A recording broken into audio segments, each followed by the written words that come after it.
Brandon Blackstock's obituary has drawn widespread attention, not only for what it revealed, but for what it left unsaid. Kelly Clarkson, his ex-wife and the mother of his two youngest children, was notably absent from the remembrance.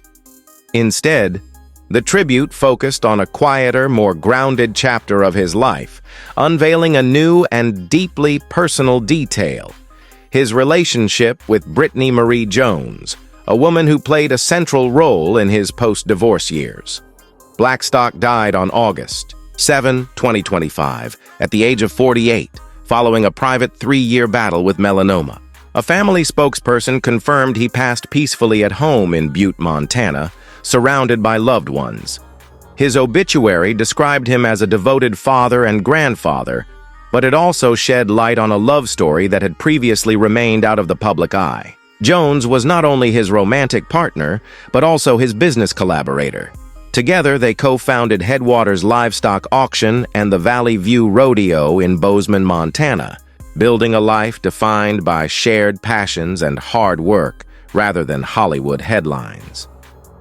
The connection between Jones and Blackstock traces back to Clarkson's own circle. Jones had worked as Clarkson's production assistant in Nashville from 2016 to 2018. In 2020, she began assisting Blackstock in Montana, the very month Clarkson filed for divorce.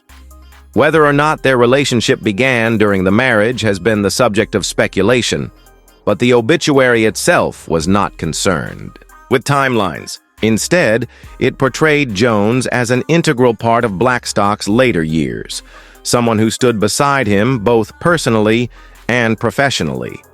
Omitting Clarkson's name was a noticeable editorial choice, especially given the high-profile nature of their 8-year marriage and 2 young children, River and Remington. Clarkson and Blackstock's divorce was finalized in 2022 after a protracted legal battle, which included disputes over financial arrangements and a ruling that required him to repay millions in commissions. Yet, despite the public tensions, Clarkson had recently shown a willingness to put differences aside for the sake of family. In July 2025, just weeks before Blackstock's passing, she postponed her Las Vegas residency to prioritize co-parenting and being present for their children during his illness.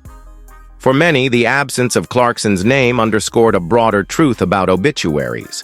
They are as much about how someone lived in their final years as they are about the totality of their life. In Blackstock's case, the focus was on the man he became after leaving the entertainment world. Someone deeply invested in rural business ventures, Montana life, and the partnership he built with Jones. His family chose to emphasize the love and stability of those later years, perhaps to honor his wishes or to shield that period from the shadow of past conflicts. The revelation about Jones and their joint ventures also reframed how the public might view Blackstock's final chapter. To those who knew him in the music industry, he was a talent manager and Clarkson's husband.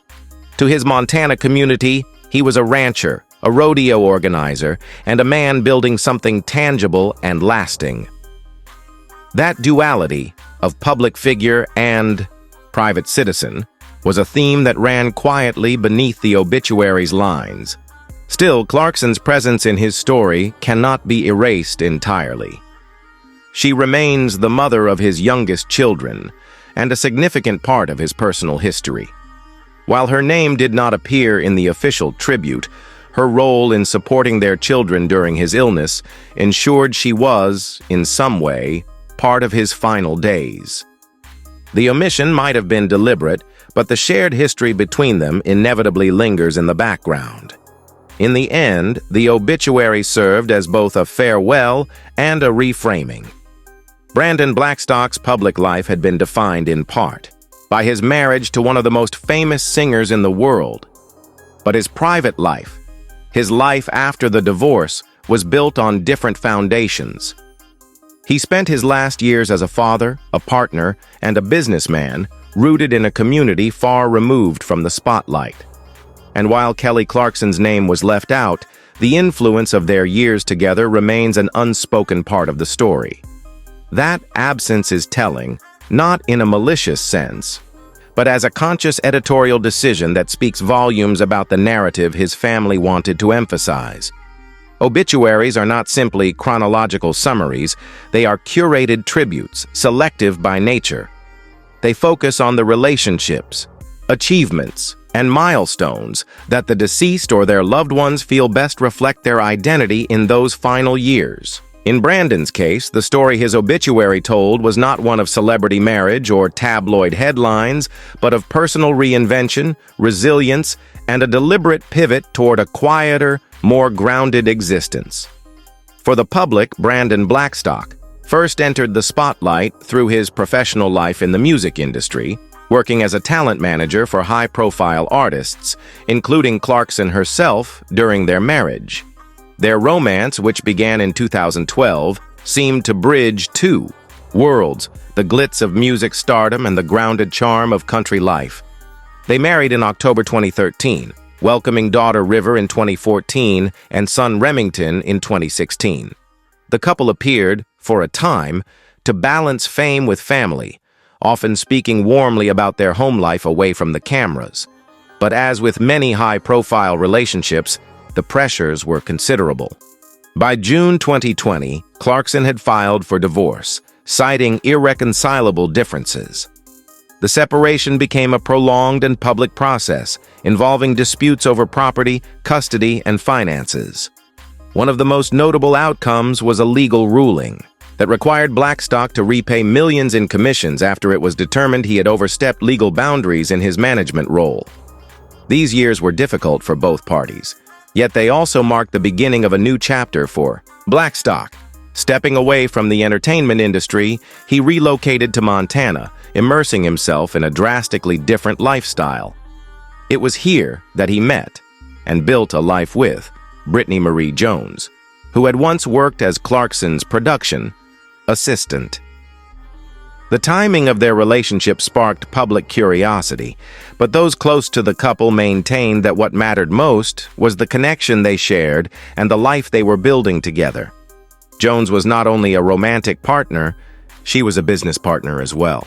Together, they founded Headwaters Livestock Auction and the Valley View Rodeo, ventures that combined Blackstock's passion for rural enterprise with Jones's organizational skills. In contrast to the fast-paced and high-pressure world of music management, this new career path offered stability, community involvement, and the satisfaction of creating something tangible.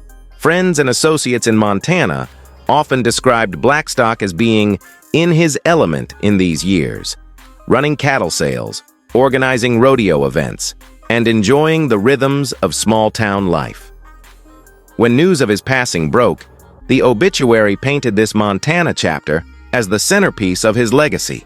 It spoke warmly of his dedication to his children, both the two he shared with Clarkson and the two from his first marriage to Melissa Ashworth. It highlighted his entrepreneurial ventures and, above all, his relationship with Jones. There was no mention of Clarkson or Ashworth, a choice that, while surprising to some, reflected a prioritization of the life he was living at the time of his death rather than the relationships of his past.